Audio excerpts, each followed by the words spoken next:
How's it going, everyone? Let's jump right into the trailer. I'm Jonathan Rogers from Grinding Gear Games, and welcome to GGG Live. Oh my Today goodness. we're going to show you an It's exclusive reveal of what's coming gonna be a long next video. for Path of Exile 2. Over an Twitch hour. drops are enabled on today's live stream, so you'll be able to claim your Damn, I miss playing this game. Incineration rare finisher I'm excited to jump back in. following the instructions below. Now with that out of the way, let's get started. What have you been cooking up? A teaser of what's coming in Path of Exile 2, the third Edict. Next weekend on Friday.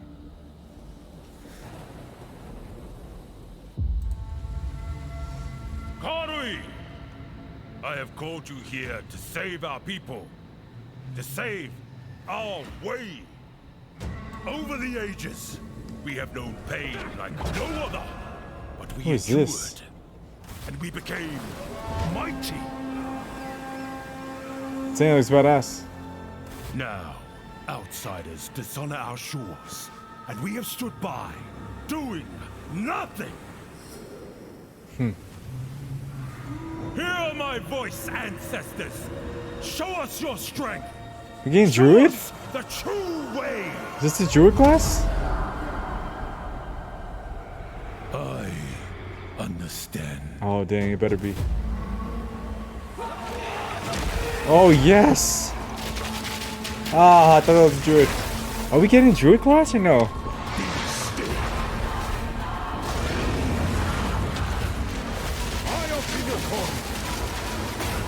Ooh, new act for sure. New bosses. I'm pumped. Look at all these different. Dang, all these different enemies. New bosses.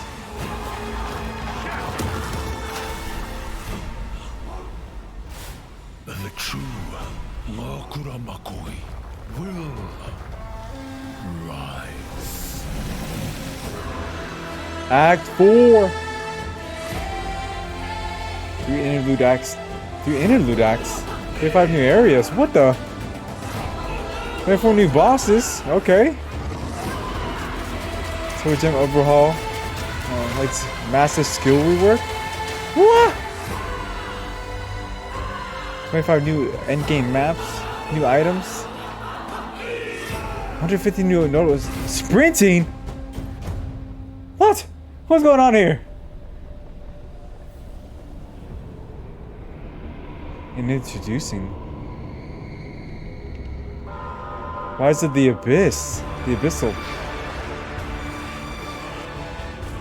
Is this gonna be the new league? What are you doing to me, GGG? What are you doing to me? What? Sprinting in this game? I love that.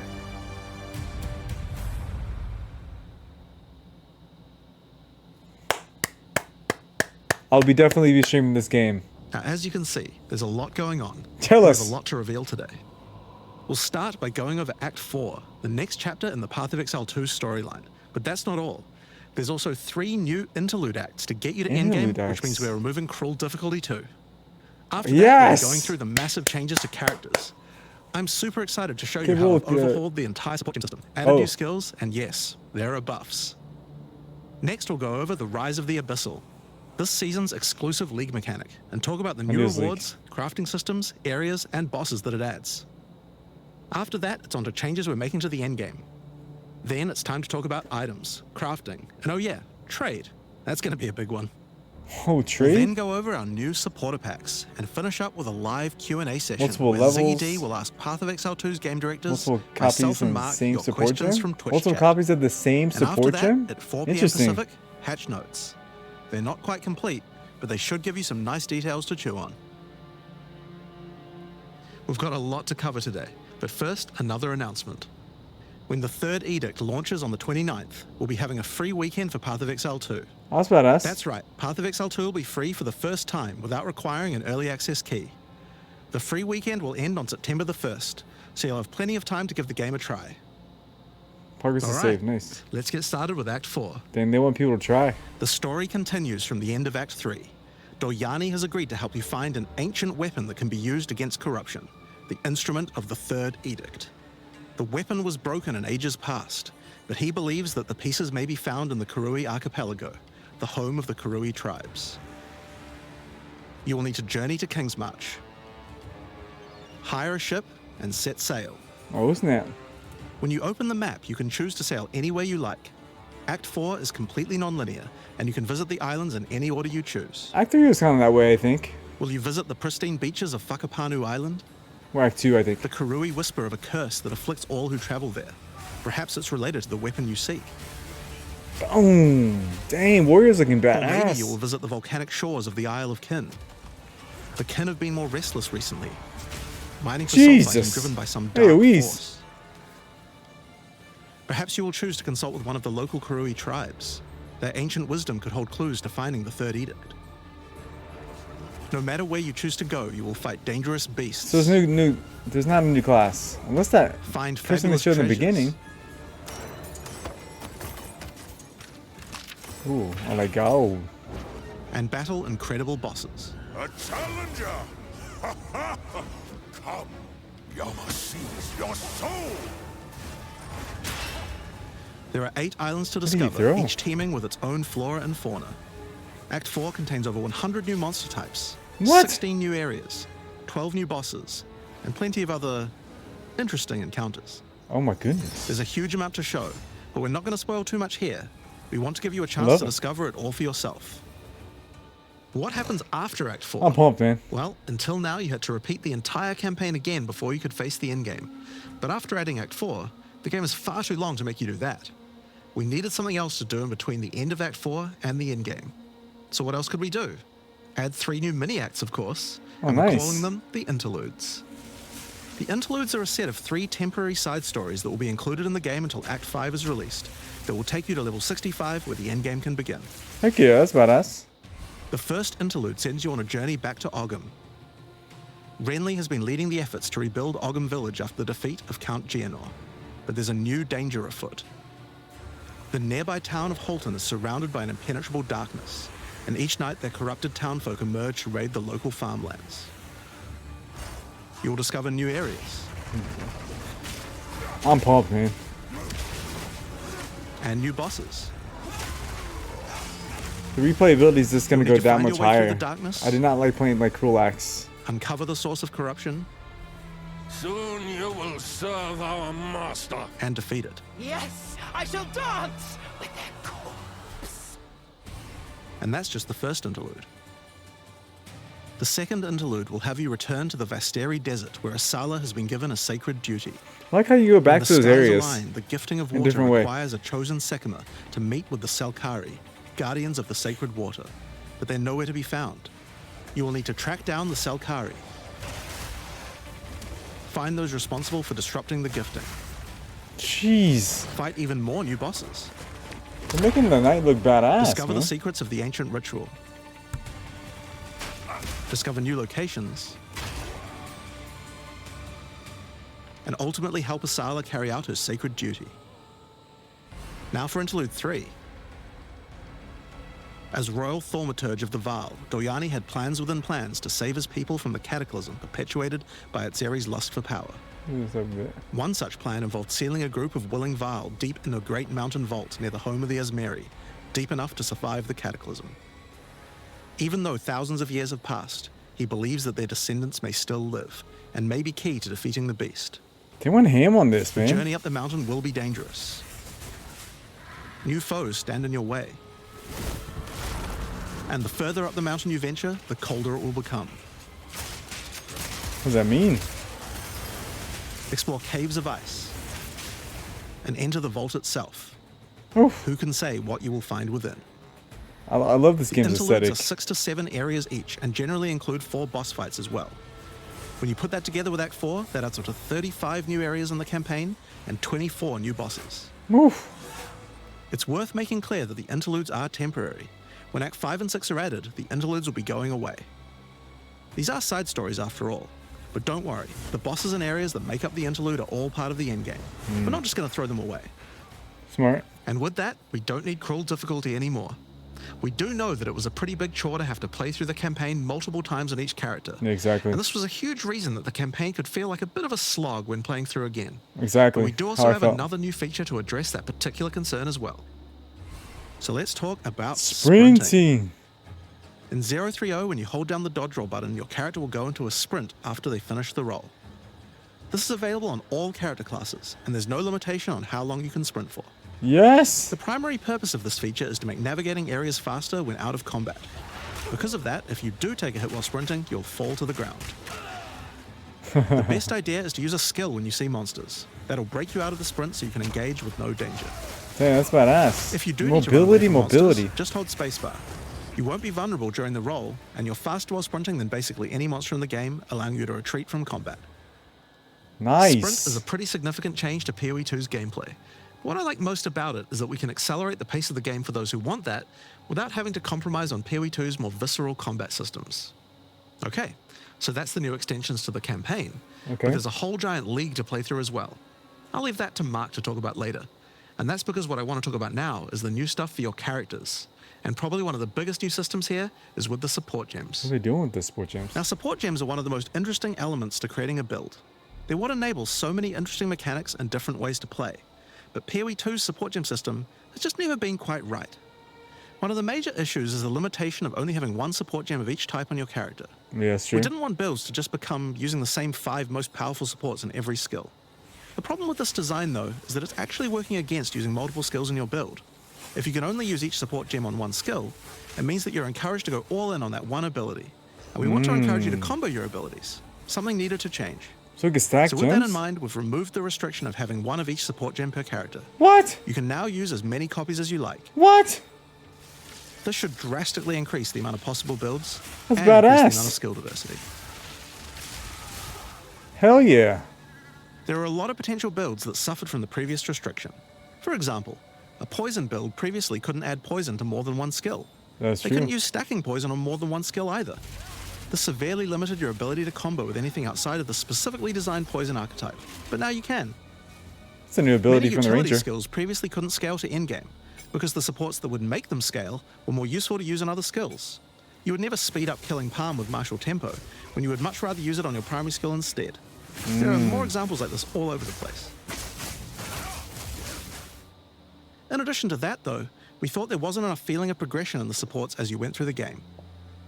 There were only 3 tiers of supports, and many of the most important ones were given out at Tier 1. Also, there were no strict upgrades, meaning that upgrading supports when you ran out of sockets required quite a lot of thinking.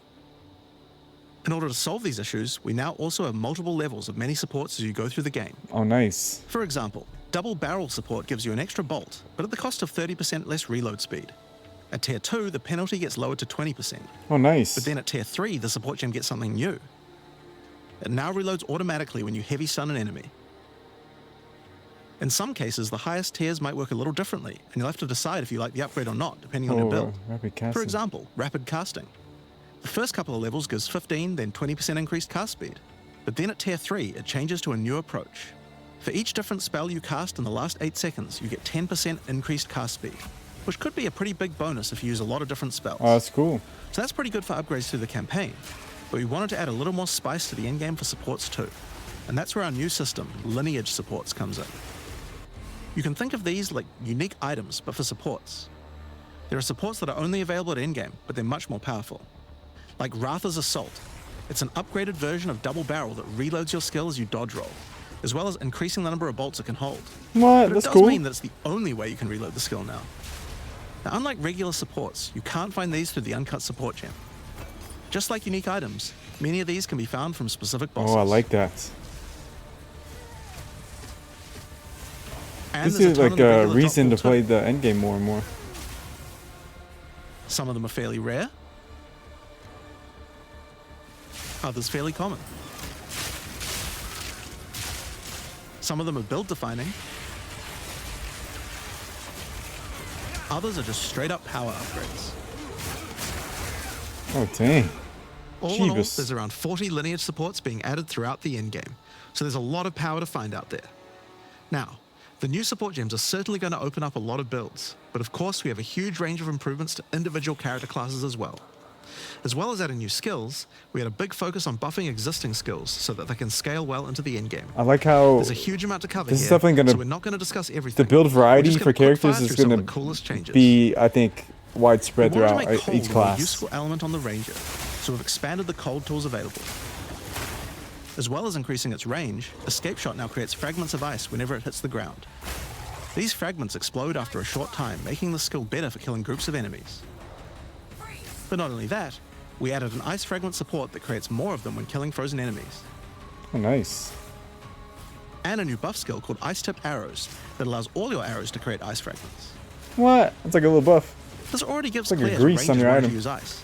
But to take further advantage of the ice fragments, Freezing Salvo has been upgraded to shoot additional cold arrows towards every fragment, giving you a nuke-like ability. Oof, took him down. Also modified Snipe to consume frozen from enemies, dealing a huge amount more damage, giving you a nice ice single target option.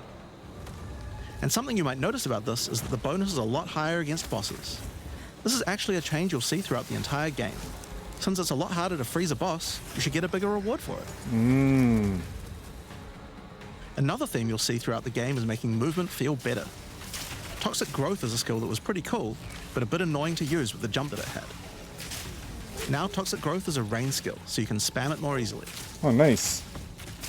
And we've also added a new poison skill while we were at it, called Toxic Domain. It creates a small area around you that makes all your attacks create toxic growth pustules, but attached Oh to my god, I monsters. gotta get my dog. Another skill that was annoying to use was Electrocuting Arrow. It's now just a regular arrow, making it easier to use. But it also means you can support it with projectile supports. And it now also has Area of Effect, making it a tool for more than just single Oh target, my but goodness. allowing it to scale into the endgame. We also added a new spirit reservation called Mirage Archer. This is a meta skill that allows you to create shadowy clones of yourself to use That's a pretty skill cool. of your choice. I like that armor set too. Of course, one of the other big problems the Ranger had was survivability. Evasion was the weakest of the three defenses, and we wanted to change that. Currently, Evasion doesn't evade all types of hits in the game, so you're still vulnerable to things like slams or unblockable attacks.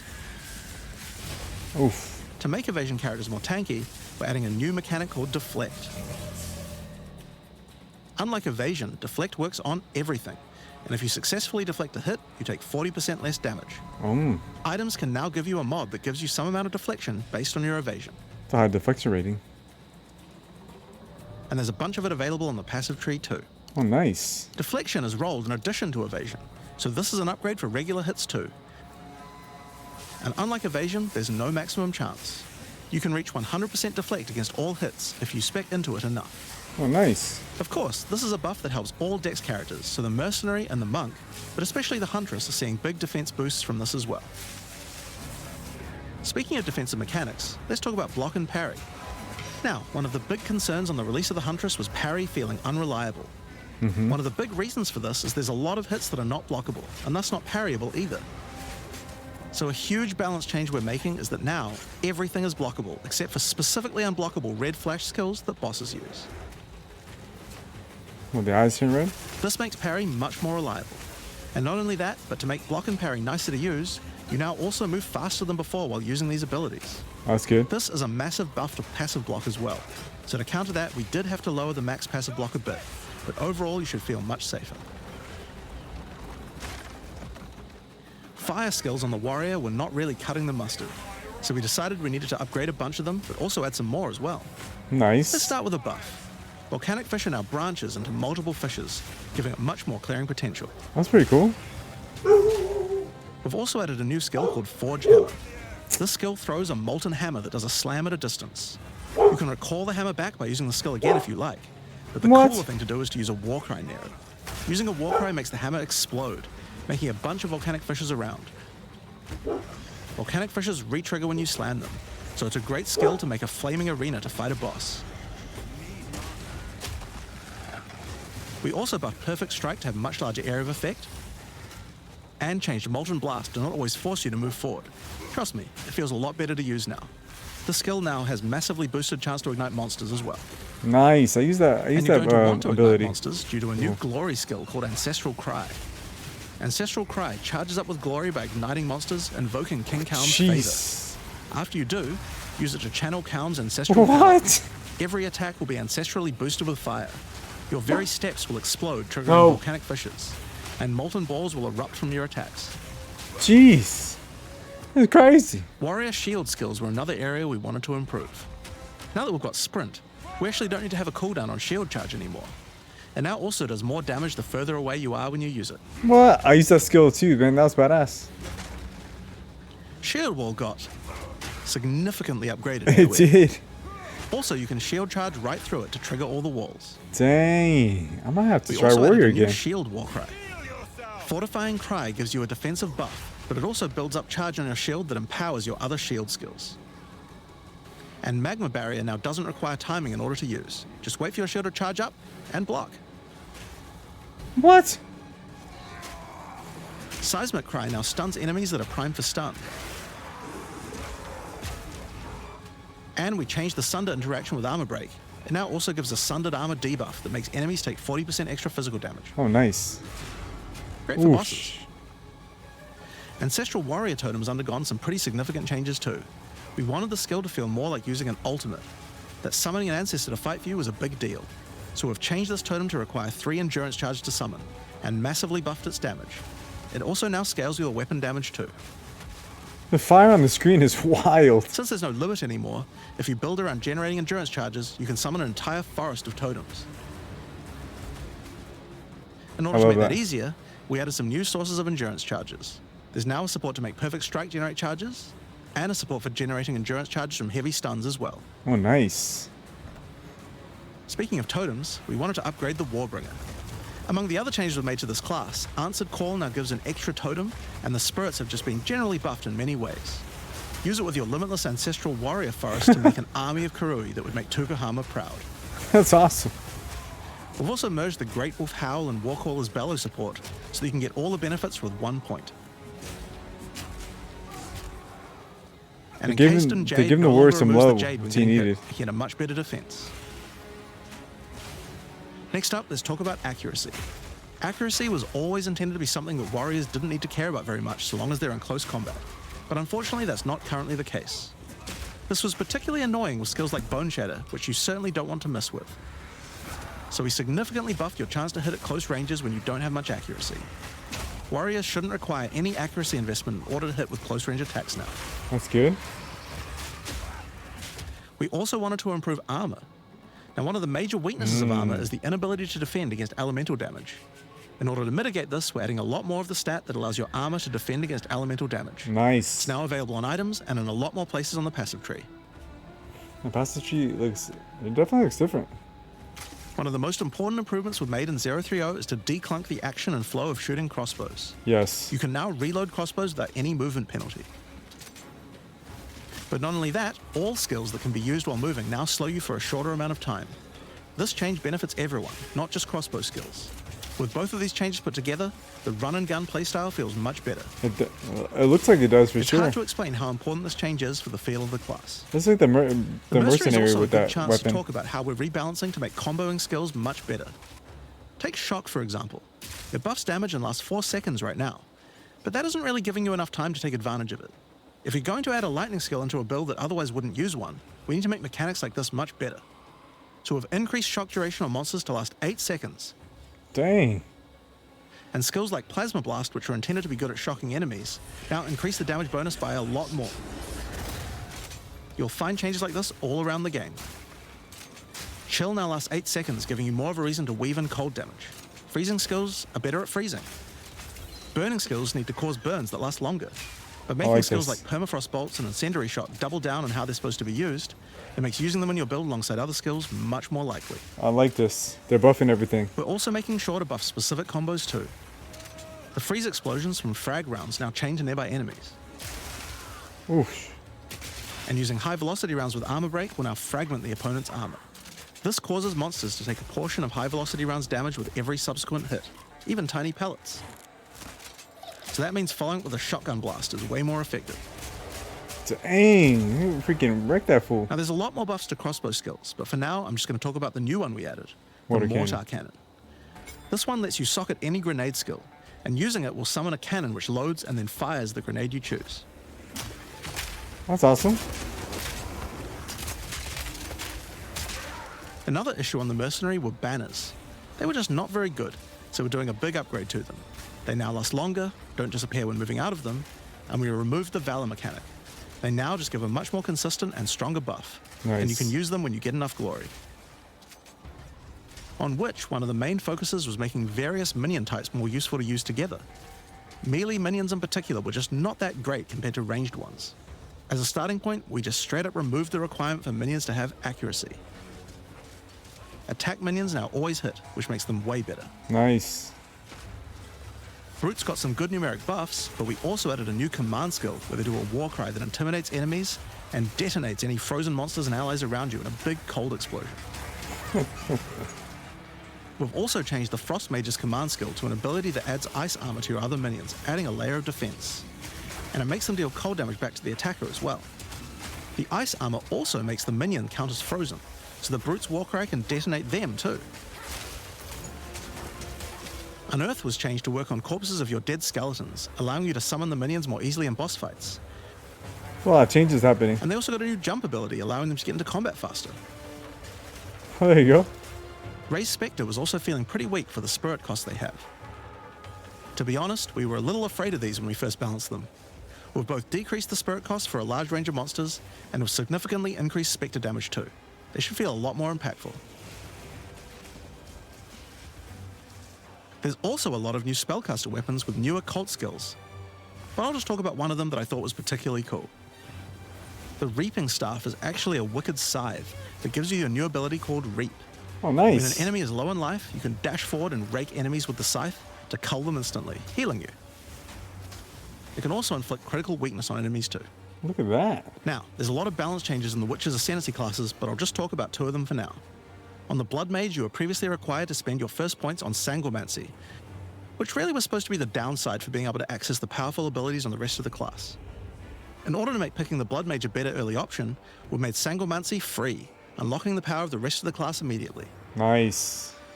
On the Infernalist, the Demon form wasn't something people were really using because you lost your weapon stats while transformed.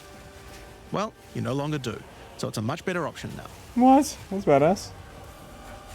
On the Monk, the wind skills needed a big upgrade for sure. Staggering Palm can now stack up its duration if you use the skill multiple times in a row, so you can keep the effect of all your skills throwing up wind much more easily. Wind Blast had the purpose of building up to dazing an enemy, but dazing just wasn't worth all that effort.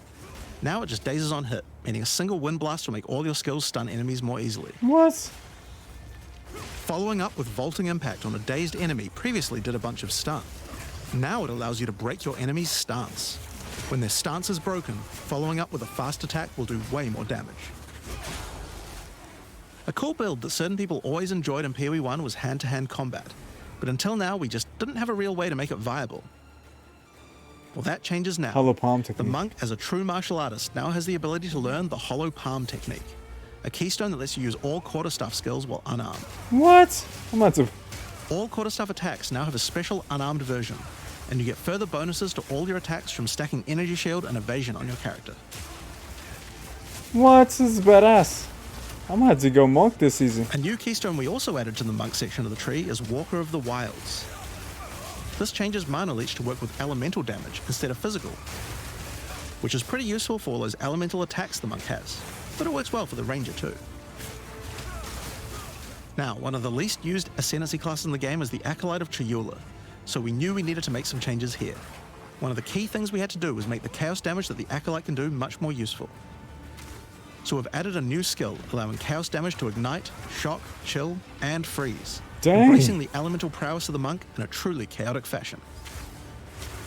In addition, he can make all of his chaos damage leech. And we've buffed Into the Breach and Embrace the Darkness by moving the effects of the 4-point nodes into the base skills. He also gains a new notable, Grasp of the Void, which leaves void illusions behind you as you dodge roll. If they're killed, they do massive explosions of darkness, dealing damage to everything in sight. Jeez. Now let's talk about Sorceress skills.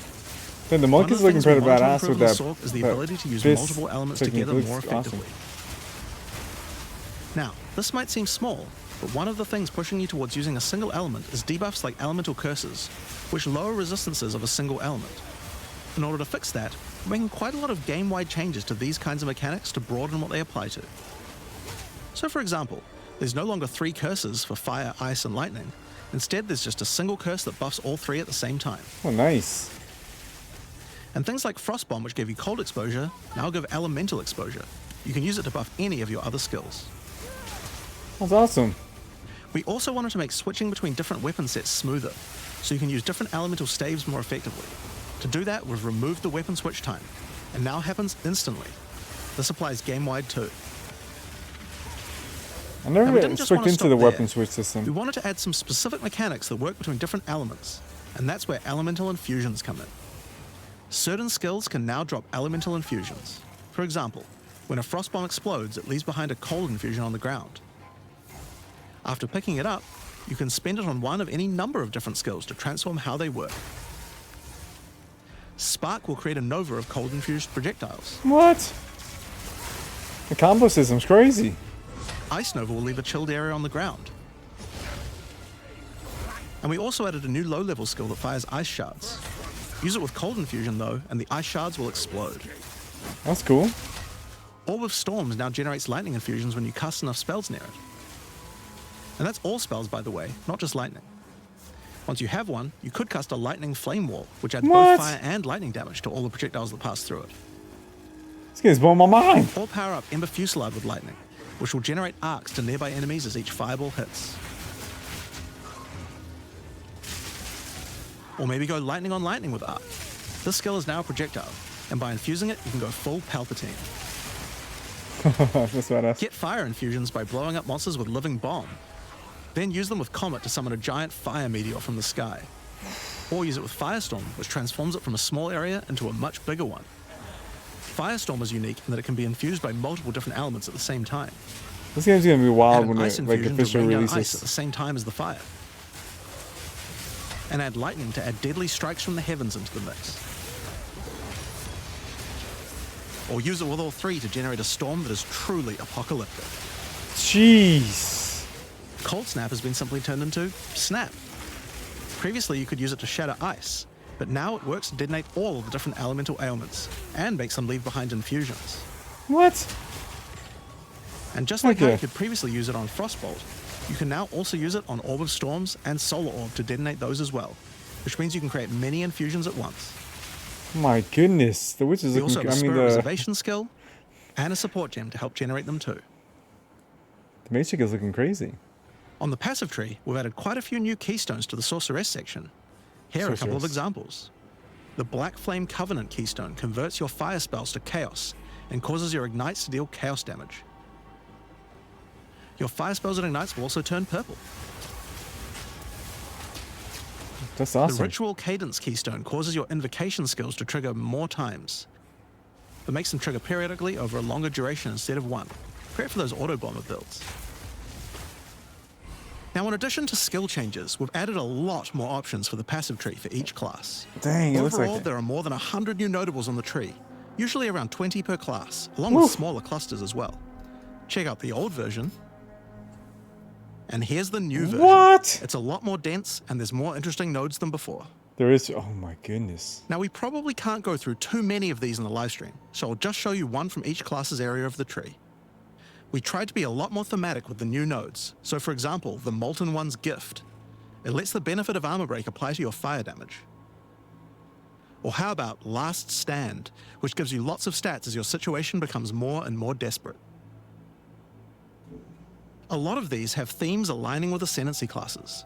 Like for the Gemling Legionnaire, for example. You have crystallized immunities, which makes you immune to different status ailments depending on which support gem color you have socketed the most. Nice.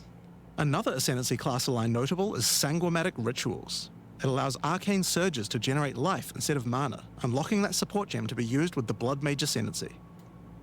That's awesome. In the Sork area, you'll find these Archon nodes that allow you to convert all of your elemental damage to a specific element. You become a Lightning Archon when you spend enough mana, after which all your skills will be converted to lightning, and you will do extra lightning damage as well. We have ones for cold and fire too. You with transform. different That's pretty triggers. cool. Here's another cool one. Elemental Practitioner gives crit bonuses if you've triggered a skill recently, while also making crits generate more energy for triggers. Or maybe you'd like the Great Boar. It gives you a reason to stack dexterity to make you tougher, giving a bonus to life and stun threshold. Oh dang. Or the Cunning Fox. It straight up gives you 5% quality to all your gems. That's it. Now, another major change is attribute requirements. We felt like players probably had a few too many nodes and attributes and not enough in interesting passives. So we lowered attribute requirements by 25% across the board. That means you'll have more points to spend on interesting notables rather than just needing to allocate more strength, dex, and int. I love that. Now there are way more changes than just these. I love that. These are just some of the cooler ones we wanted to show off. But I'd say that's just about enough for now. We're not even half done yet. So I think it's time that we talk about the League, the rise of the Abyssal.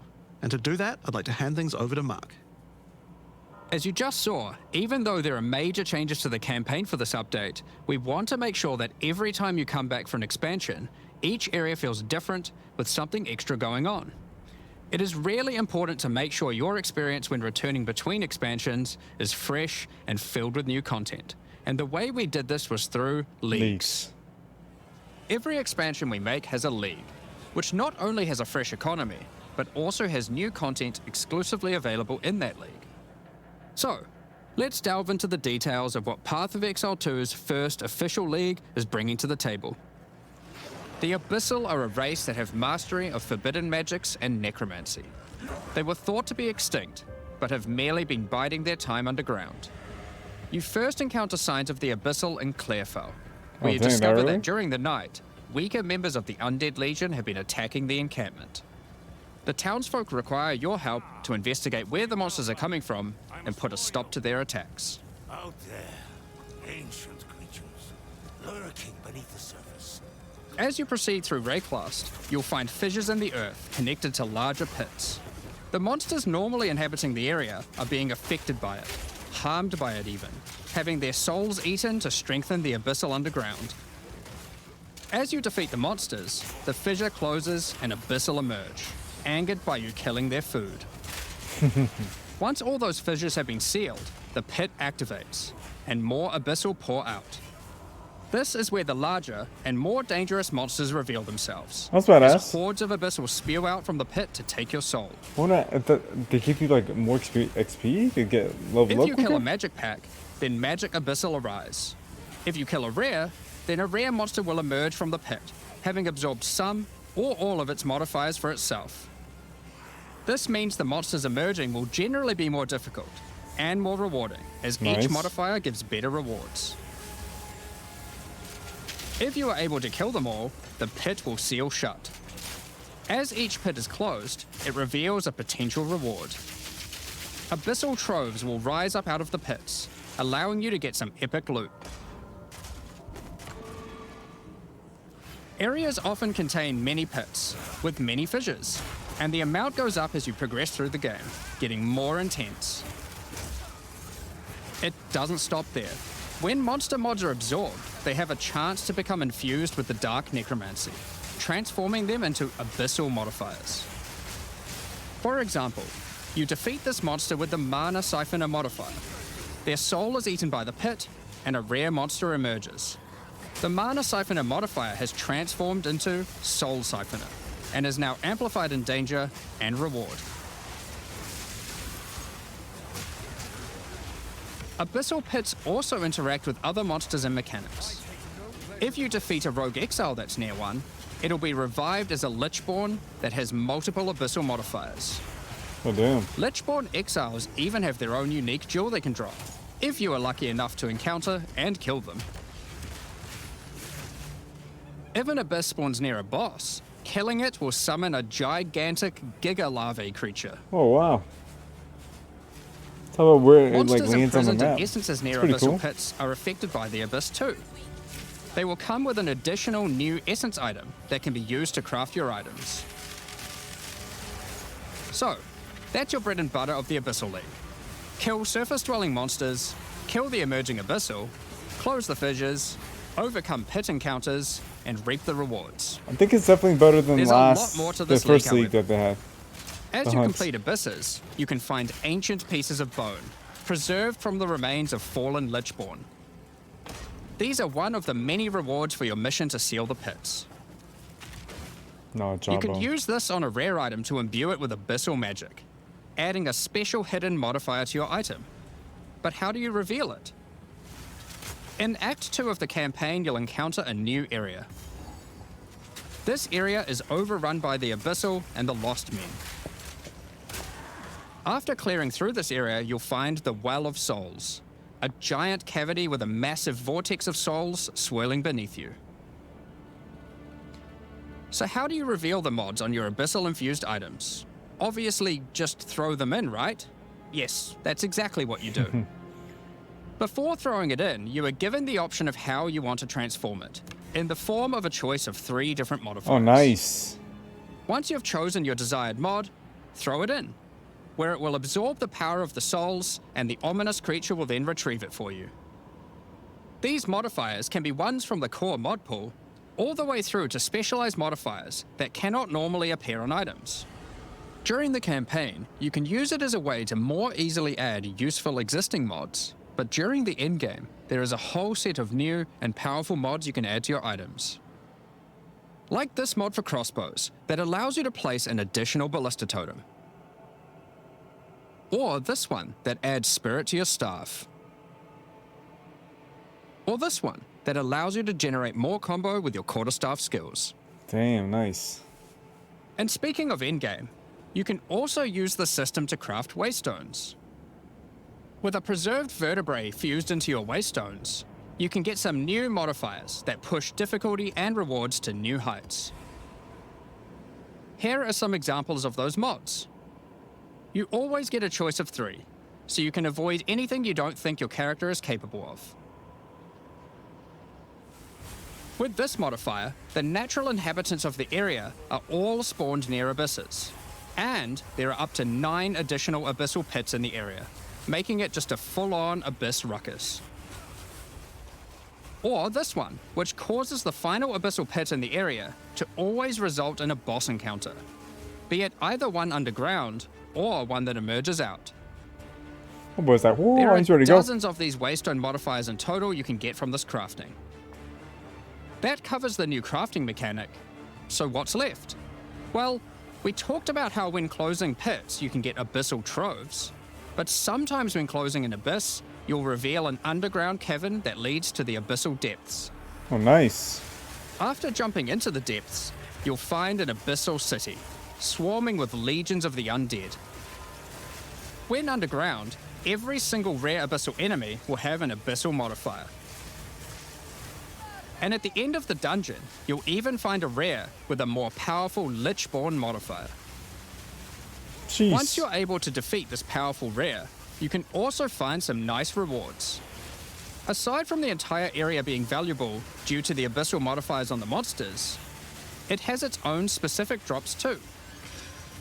One example is a set of lineage supports that can There's rarely be something found in better these than depths, last league. like Kurgel's Leash. This support empowers both you and your minions when you command them, granting unholy might to you both. Another depth-specific outcome is a set of omen-like items that amplify your abyssal crafting. Additionally, we're adding some new socketables that can drop from the abyssal depths. Take Ulaman's Gaze, which can be socketed into your armor. These are a bit special, in that you can only have one equipped at a time, but give some pretty powerful effects. Think of them as almost a unique socketable for your equipment. I like how they're doing that. Have unique In the socketables endgame, in this. where you can still find depths, you also pretty good. start to find a different type of underground chamber. In these areas, you'll find an ancient spire, a device being used by commanders of the abyssal factions to plunge Rayclast into a lightless void. Your goal is simple: kill this commander and destroy the spire. There are 4 bosses in the Abyss League, and there are some pretty cool uniques available from them. An example is this belt, Darkness Enthroned. It has 2 sockets. Nice. But hold on, socketables don't work on belts. Well, this belt has a special mod that allows it to count as a different slot for the purpose of socketables. What? This one, for example, counts as a helmet. I kind of want one that counts as a body armor. I wonder how rare that one is. You can also find this unique jewel, Jeez. Undying Hate. This jewel transforms part of your passive skill tree into an abyssal version, and has multiple depths. The deeper it goes, the more of your passive tree is affected. allowing you to fulfill your fantasy of becoming part Abyssal Lich. Now, the last thing that Abyssal commanders can drop is a Finger of the Lich. But what use do you have with a random undead finger? Well, the next time you return to the Well of Souls, with the finger in your inventory, your character will almost feel compelled. To do what, though, you might ask? To jump in. The items you threw in came back more powerful, right? So, what's the worst that could happen? Well, you will just have to find that one out for yourself. What? That's badass. Man, this league Along is with the definitely introduction of way Act better 4 than last league. and the interlude, we will be adding 25 new in-game maps. These maps will contain all the new monsters and bosses we're adding, improving variety and giving you opportunities to experience the new boss fights many times. Let's take a look at some examples. Rock Pools is a map where you explore a shallow rocky coastline, surrounded by coral and filled with sirens. At the end is a giant Goblin King boss, ready to eat sulfite and squish you like a bug. With them like toys. Holton is an Ezomite township which has seen better days. Explore and clear the township to find a gothic, Reaper-like boss, with the ability to manipulate storms and fry you with both lightning and wither you with chaos. Given some of the new bosses added are a bit more epic, such as the Act boss and final bosses of each interlude part, Jeez. it would be a bit of a waste to just use them as regular map bosses. Instead, we'll be adding some new mechanics to the Atlas that use them. These start appearing pretty fast into the endgame and will help bridge the gap until you do your pinnacle bosses. In the desert biome, you can encounter a wild sandstorm. 3 maps around the sandstorm contain a device you must activate. Upon doing this, the sandstorm's magic is disrupted, revealing the map inside and allowing you to access it and find the cause. Like that? This presents itself in the form of a boss, similar to the existing Citadel bosses. This boss is a Faradin Swordmaster, who has been blessed with the power of a time gem, allowing him to take his swordsmanship to the next level by That's pretty replicating badass himself, mechanics. maneuvering rapidly, and severing the fabric of time itself with his powerful slashes. In the water biome, you'll encounter a giant maelstrom, where one of the maps surrounding the water biome connects to it, but the connection is obscured. You must run the maps nearby, hoping to find a beacon, which will remove the maelstrom and reveal the connection to that map. I like that this gives you objectives Another with the map. example is this Vaal Instead of just vault going in the like mountain randomly biome. trying to find like But how the do we get pinnacle inside? areas. Running the adjacent maps to it will yield a key, which you can then use to gain access to this vault. Or, you could just trade for one, I guess. Use the key to dispel the powerful force field surrounding it, leading to the Vaal Elite and their rewards inside.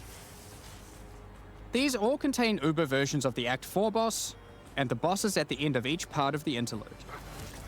And each have their own exclusive drop pool of new lineage supports, which, as Jonathan spoke about earlier, are powerful support gems that modify your skills in pretty crazy ways.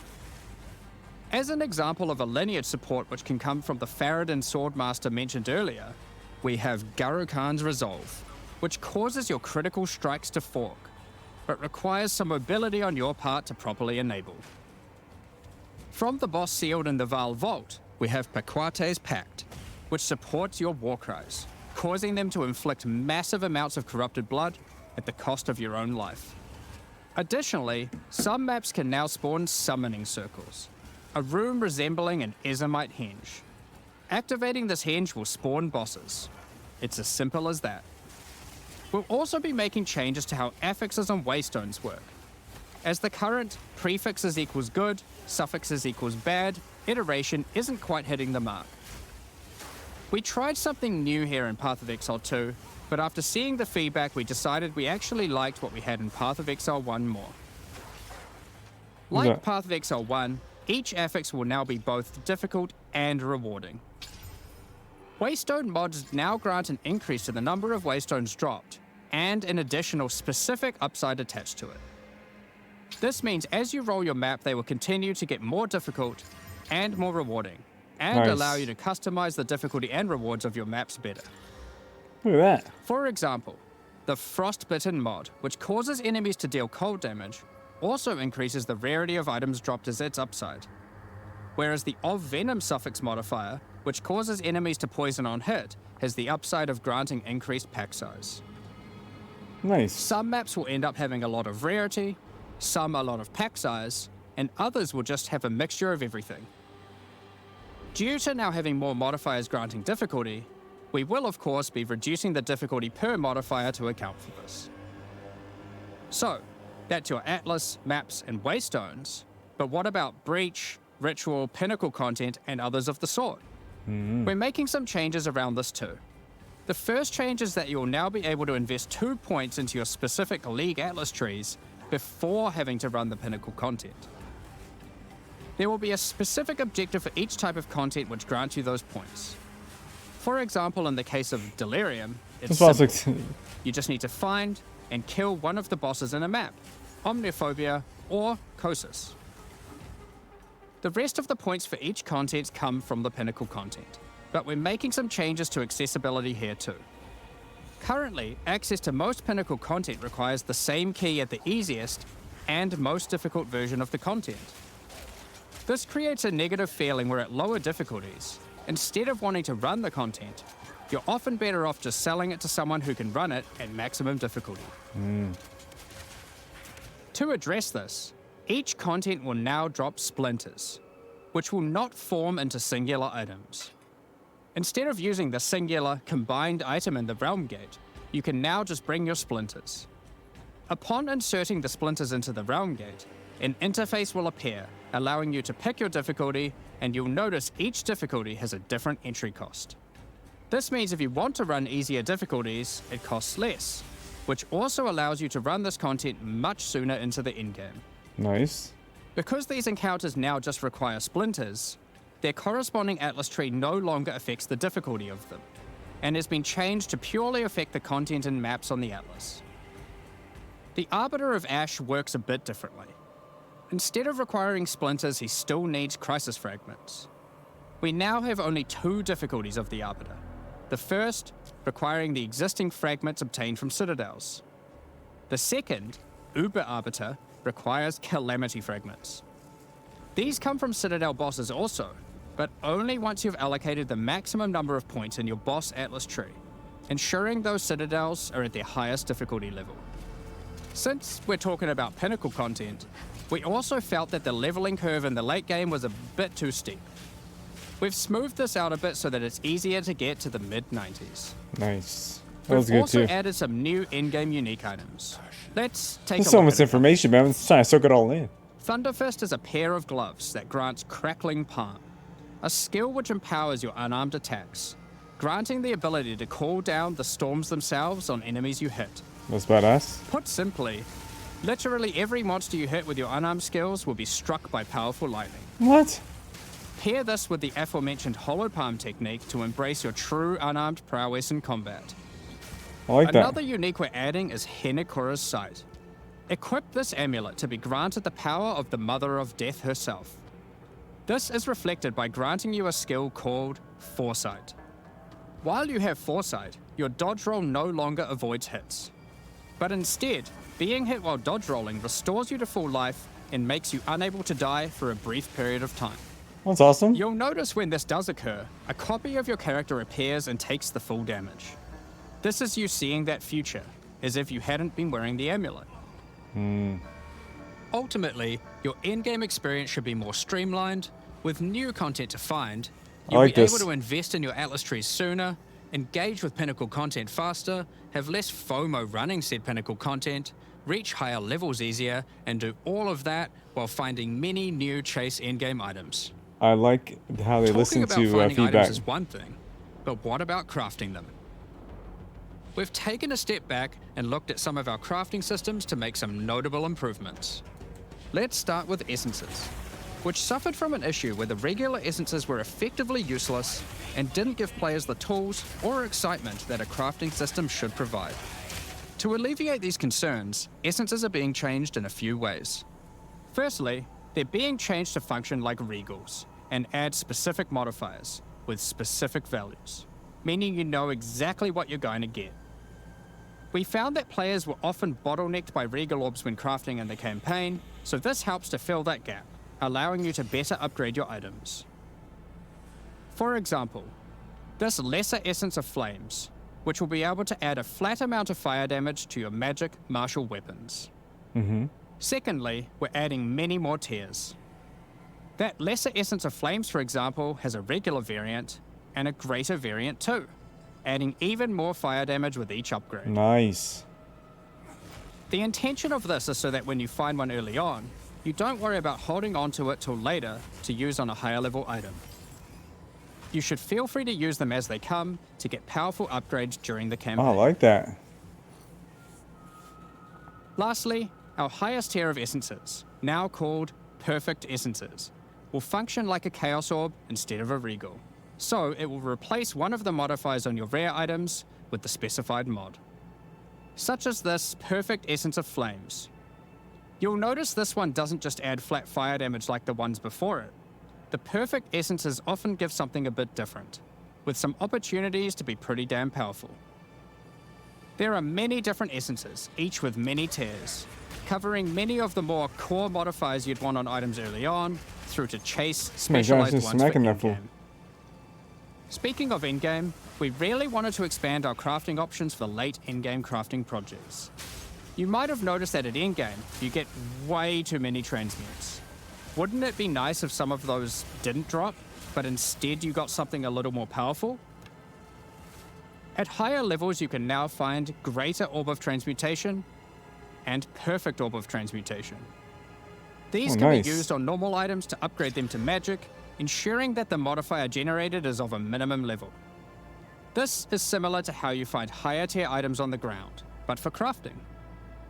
These higher tiers will also exist for Orb of Augmentation, Regal Orb, Exalted Orb, and Chaos Orb, meaning you can get all of the orbs required to take your item from normal rarity to a fully completed rare with guaranteed high tier mods. There's more items in our On top of these new inventory. core crafting currencies, we wanted to make sure there are powerful crafting bases to use them on. Now in endgame, you can start to find exceptional items.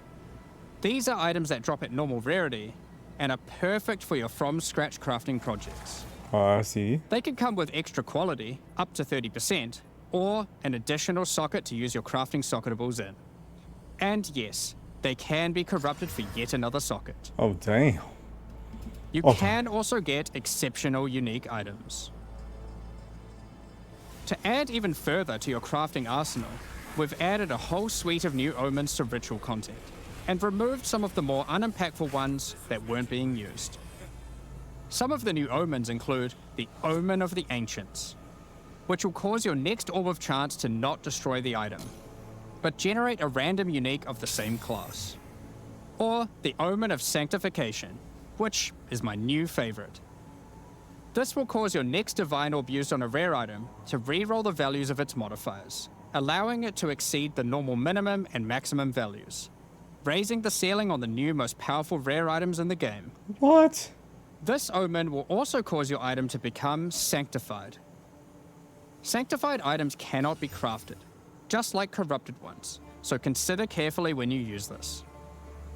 Another is the Omen of Chaotic Monsters, which will cause your next Chaos Orb to reroll all modifiers on a Waystone, allowing you to fix your maps if you get some modifiers that are not feasible for your build. Besides these examples, That's pretty cool. there is a huge variety of new omens for you to discover in your ritual encounters. With the release of Act 4, notably taking place in the Karori Archipelago, you'll be able to now find a new currency item, Henikora's Lock. Henikora, the Karori goddess of death, has the power of foresight, and is able to see many futures, including the outcome of your next craft. So, imbuing her lock onto an item gives you that same power too. For example, you'll know whether or not to use an Exalted Orb on your item, as you will know exactly what the outcome is. So, with all these new crafting improvements, it's safe to say you're going to be making some epic items, and not necessarily just ones for yourself. So given that, it's time to talk about a massive one. Trade. It's finally here. The moment we've all been waiting for. Fully asynchronous trade. Over the years, the way players trade with each other in Path of Exile 1 has morphed from using the forums, through to the in-game chat, all the way through to using the website. These systems, in all their iterations, work for a while, but with each iteration, new problems Auction eventually house? reveal themselves. Be it requiring you to be in your hideout too much instead of out there killing monsters, or never getting responses from people who are either AFK or just can't be bothered. Auction In house. order to finally solve this, and this has been a long time coming, we're adding a new system that allows you to buy items from other players without requiring the seller to be present. They can continue farming, killing monsters, AFK as they please, and can even be offline. Nice. With the introduction of King's March in Act 4, you will encounter Ange, assistant to Rog in the Meridian Free Traders Company. Over the last 2 decades or so, since Path of Exile 1's storyline, Faustus has handed down his knowledge and expertise to Ange, and she is now ready to take over his business. If you have a hideout unlocked already, you can immediately invite her there. If you don't have a hideout yet, you will need to acquire one. You can do this by completing a quest to defeat one of the bosses inhabiting an island in Act 4, What's that, man? allowing you then to take a slice of it for yourself, making it your new home and base of operations. Once invited to your hideout, she will now serve as operating your currency exchange, but also serve as the figurehead in your new trading empire. So, how does this new system work? In the existing trade system, you would list items for sale in premium stash tabs. And then when someone wanted one, you'd have to take it out for yourself and trade it to them. Now, instead of using those, you can give your items to Ange so she can sell them for you. Each Auction item house. must have a price set. The prices are set using in-game currency items, such as Exalted Orbs or Chaos Orbs. Once a price is set, other players will be able to find the item by searching for it on the trade website. Once a desired item has been found, you can hit a button, which will instantly teleport your character in-game to their hideout. Then, you can immediately purchase the item, and while there, if you want, browse their other goods, in case there's a good deal someone else hasn't yet discovered. You'll notice that as a buyer, on top of the currency the seller set for the price, it also costs gold to purchase an item, as Ange has bills to pay after all.